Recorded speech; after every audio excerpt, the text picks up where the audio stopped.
आकाशवाणी भोपाल से प्रस्तुत है प्रादेशिक समाचार।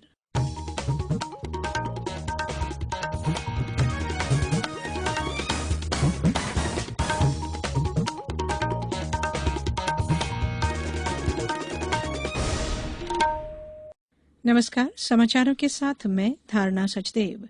18 वर्ष से अधिक आयु वर्ग के लिए सरकारी केंद्रों पर निशुल्क राष्ट्रव्यापी कोविड टीकाकरण अभियान जारी है। युवा श्रोताओं से हमारा आग्रह है कि कोविड रोधी टीका जरूर लगवाएं और अन्य लोगों को भी इसके लिए प्रोत्साहित करें। कोविड स्वास्थ्य के लिए खतरा बना हुआ है, ऐसे में एहतियाती उपायों के पालन में कोताही न बरतें। जब तक जरूरी न हो घर से बाहर न निकलें और 3 सरल उपायों का पालन करें। मास्क लगाएं, 2 गज की सुरक्षित दूरी बनाए रखें, हाथ और मुंह साफ रखें। कोविड संबंधी जानकारी और मार्गदर्शन के लिए राष्ट्रीय हेल्पलाइन नंबर 011-2397-8046 और 1075 पर संपर्क करें। और अब समाचार। पहले मुख्य समाचार। प्रधानमंत्री नरेंद्र मोदी ने तीसरी लहर की रोकथाम के लिए कदम उठाने में सभी से सहयोग करने का आह्वान किया। केंद्रीय नागरिक उड्डयन मंत्री ज्योतिरादित्य सिंधिया ने प्रदेश के विभिन्न शहरों के लिए किया विमान सेवाओं का शुभारंभ।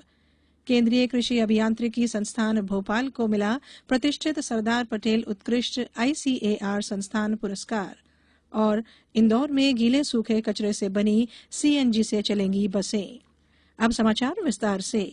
प्रधानमंत्री नरेंद्र मोदी ने तीसरी लहर की रोकथाम के लिए कदम उठाने में सभी से सहयोग करने का आह्वान किया। उन्होंने कहा कि ऐसे जिलों पर अधिक ध्यान केंद्रित करना होगा जहां संक्रमण दर काफी अधिक है। कोरोना संक्रमण के अधिक मामलों वाले 6 राज्यों के मुख्यमंत्रियों के साथ बैठक में श्री मोदी ने कहा कि पिछले 2 सप्ताह में यूरोप, अमेरिका, बांग्लादेश, इंडोनेशिया और थाईलैंड में कोविड के मामले बढ़ रहे हैं। प्रधानमंत्री ने कहा कि ये देश के लिए चेतावनी का संकेत है और इस बारे में सभी को सतर्क रहना होगा क्योंकि कोविड-19 अभी खत्म नहीं हुआ है। प्रधानमंत्री ने बताया कि नए ICU बिस्तर और जांच क्षमता बढ़ाने के लिए सभी राज्यों को धनराशि उपलब्ध कराई जा रही है। उन्होंने कोविड-19 से निपटने में 23,000 करोड़ रुपए से अधिक के आपात कार्यवाही पैकेज की केंद्र सरकार की घोषणा का भी उल्लेख किया। केंद्रीय मंत्री ज्योतिरादित्य सिंधिया ने आज प्रदेश के विभिन्न शहरों के लिए विमान सेवाओं का शुभारंभ किया। कार्यक्रम में मुख्यमंत्री शिवराज सिंह चौहान भोपाल से और नागरिक उड्डयन राज्य मंत्री जनरल VK सिंह नई दिल्ली से वर्चुअल माध्यम से शामिल हुए। इन उड़ान सेवाओं में ग्वालियर से पुणे, जबलपुर, अहमदाबाद और मुंबई के लिए फ्लाइट शामिल हैं। स्टेट बैंक की अगुवाई वाले बैंकों के एक समूह ने उद्योगपति विजय माल्या, नीरव मोदी और मेहुल चौकसी के शेयरों को बेचकर 792 करोड़ 11 लाख रुपए की अतिरिक्त राशि जुटाई है। प्रवर्तन निदेशालय ने बताया कि इन उद्योगपतियों की संपत्तियां बेचकर अब तक कुल 13,109 करोड़ रुपए से अधिक की वसूली की जा चुकी है। ईडी ने इन उद्योगपतियों की संपत्ति धन शोधन निवारण कानून के तहत कुर्क की है। केंद्रीय बाल संरक्षण उद्योग द्वारा यह स्पष्ट किया गया है कि वैधानिक प्रक्रिया अपनाए बिना निराश्रित बच्चों को गोद लेने पर 6 माह का कारावास अथवा 10,000 रुपए जुर्माना या दोनों ही हो सकती हैं। आयोग द्वारा कहा गया है कि पूर्व के माह में शिकायतें प्राप्त हुई हैं जिनमें यह आरोप लगाया गया है कि कई गैर सरकारी संगठन उन बच्चों के बारे में विज्ञापन प्रसारित कर रहे हैं जो अनाथ हो गए हैं अथवा जिन्होंने कोविड संक्रमण के फलस्वरूप अपने परिवार को खोया है। गोद लेना व देना एक वैधानिक प्रक्रिया है जिसका पालन किया जाना अनिवार्य है। गोद लेने व देने के लिए संपूर्ण देश में एकमात्र और एकीकृत प्रावधान केंद्रीय दस्तक ग्रहण अधिकरण कारा है। कोविड-19 से बचाव और सुरक्षित रहने के 3 उपाय। मास्क लगाएं, 2 गज दूरी है जरूरी, सुरक्षित दूरी रखें, हाथ और मुंह साफ रखें। ब्रेक के बाद बुलेटिन में एक बार फिर आपका स्वागत है। केंद्रीय कृषि अभियांत्रिकी संस्थान भोपाल और केंद्रीय अंतर्देशीय मत्स्य अनुसंधान संस्थान बैरकपुर को संयुक्त रूप से 2020 के लिए प्रतिष्ठित सरदार पटेल उत्कृष्ट ICAR संस्थान पुरस्कार प्रदान किया गया है। इसमें 5 लाख रुपए नकद, प्रशस्ति पत्र और प्रमाण पत्र दिया जाता है। भारतीय कृषि अनुसंधान परिषद के 93वें स्थापना दिवस समारोह के दौरान केंद्रीय कृषि मंत्री नरेंद्र सिंह तोमर ने केंद्रीय कृषि अभियांत्रिकी संस्थान भोपाल के निदेशक डॉक्टर CR मेहता को वीडियो कॉन्फ्रेंसिंग के माध्यम से यह पुरस्कार प्रदान किया। यह पुरस्कार संस्थान को कृषि क्षेत्र में विभिन्न प्रौद्योगिकियों के अनुसंधान और विकास में महत्वपूर्ण योगदान के लिए दिया गया। पश्चिम मध्य रेल मुख्यालय जबलपुर में आज आयोजित 66वें रेल सप्ताह समारोह में महाप्रबंधक पश्चिम मध्य रेल शैलेंद्र कुमार सिंह द्वारा भोपाल मंडल का सर्वोत्कृष्ट प्रदर्शन के लिए ओवरऑल दक्षता शील्ड सहित कुल 8 दक्षता शील्ड प्रदान की गई। Habibganj Agartala express special train को सबसे बेहतर अनुरक्षित ट्रेन का खिताब मिला।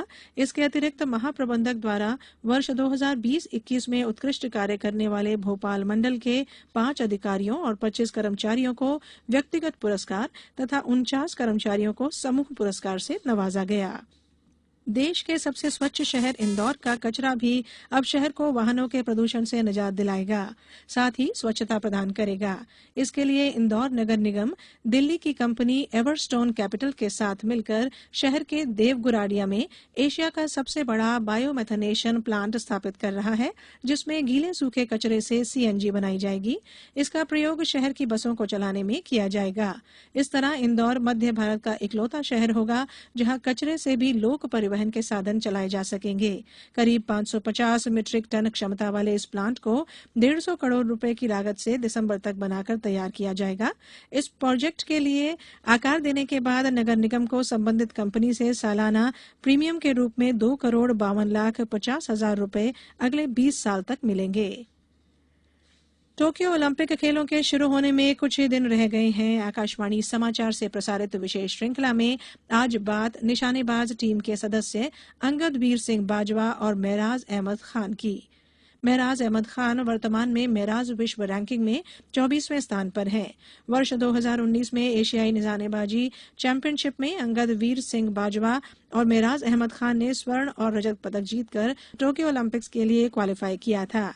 रियो ओलंपिक में महराज फाइनल के लिए क्वालिफाई करने से चूक गए थे। इस वर्ष महराज ने दिल्ली और काहिरा में हुए निशानेबाजी विश्व कप टूर्नामेंट में पुरुष टीम स्पर्धाओं में स्वर्ण और कांस्य पदक जीते हैं। वहीं अंगद वीर सिंह बाजवा विश्व रैंकिंग में 30वें स्थान पर हैं। वर्ष 2018 में एशियाई निशानेबाजी चैंपियनशिप में नया फाइनल वर्ल्ड रिकॉर्ड बनाकर स्वर्ण पदक जीतने के बाद बाजवा चर्चा में आए। इस वर्ष काहिरा में शॉटगन विश्व कप में बाजवा, महराज और खंगूरा ने पुरुष टीम वर्ग में कांस्य पदक जीता था। अब कुछ समाचार संक्षेप में। राज्यपाल श्री मंगूभाई पटेल ने आज नई दिल्ली में प्रधानमंत्री नरेंद्र मोदी से सौजन्य भेंट की। खंडवा में शनिवार और रविवार को ग्रीष्मकालीन मूंग की खरीदी नहीं होगी। शिवपुरी में स्वास्थ्य विभाग की टीम ने ग्राम छिरवाहा में लोगों को फिल्म दिखाकर मलेरिया से बचाव के उपाय बतलाए। राजगढ़ में कलेक्टर ने निर्माणाधीन शासकीय आदर्श महाविद्यालय और व्यावसायिक महाविद्यालय के परिसर पृथक पृथक रखने हेतु तकनीकी परीक्षण कराने के निर्देश दिए हैं। मंदसौर के प्रभारी मंत्री राजवर्धन सिंह दत्तीगांव ने यहां आम लोगों से मिलकर उनकी समस्याएं सुनी। शिवपुरी में बारिश न होने से खरीफ सीजन के लिए बोवनी करने वाले किसान चिंता में हैं। आगरमालवा जिला मुख्यालय स्थित कृषि उपज मंडी में आज जिले की कृषि उपज मंडी में कार्यरत लिपिकों और अन्य कर्मचारियोው को प्रशिक्षण दिया गया। शिक्षा का अधिकार अधिनियम के तहत गुना जिले को 339 अशासकीय शालाओं में 2,895 बच्चों को प्रवेश हेतु शाला आवंटित हुई है। नीमच जिले की प्रभारी मंत्री सुश्री उषा ठाकुर ने जिला चिकित्सालय में लगभग 2 करोड़ की लागत से स्थापित 2 ऑक्सीजन प्लांट सहित विभिन्न विकास कार्यों का लोकार्पण किया। और रायसेन जिले की ग्राम पंचायत जमुनिया में शासकीय उचित मूल्य की दुकान से निःशुल्क राशन वितरण में अनियमितताओं के आरोप में 4 लोगों को जेल भेजने के आदेश दिए गए हैं। अंत में बुलेटिन के मुख्य समाचार एक बार फिर। प्रधानमंत्री नरेंद्र मोदी ने तीसरी लहर की रोकथाम के लिए कदम उठाने में सभी से सहयोग करने का आह्वान किया। केंद्रीय नागरिक उड्डयन मंत्री ज्योतिरादित्य सिंधिया ने प्रदेश के विभिन्न शहरों के लिए किया विमान सेवाओं का शुभारंभ। केंद्रीय कृषि अभियांत्रिकी संस्थान भोपाल को मिला प्रतिष्ठित सरदार पटेल उत्कृष्ट ICAR संस्थान पुरस्कार। और इंदौर में गीले सूखे कचरे से बनी CNG से चलेंगी बसें। इस बुलेटिन में इतना ही। बुलेटिन के अंत में एक अपील, हमेशा ध्यान रखें, मास्क और 2 गज की दूरी, हाथ धोना भी है जरूरी। नमस्कार।